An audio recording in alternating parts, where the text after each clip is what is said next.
Okay, this is how you install a dash plate. We supply you with longer screws.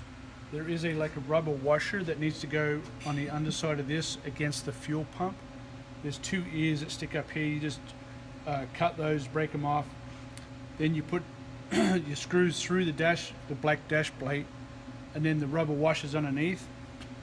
And then you run your vent hose out one side. I like to run it on the left side here. You run the wiring for the fuel pump on the right side.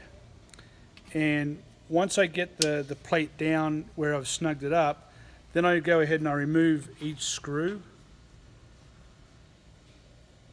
And I coat each screw with some liquid Teflon.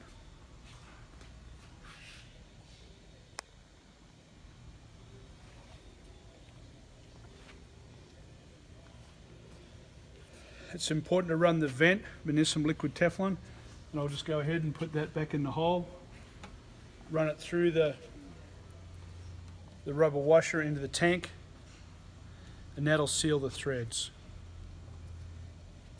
Do that on every single bolt and you're good to go.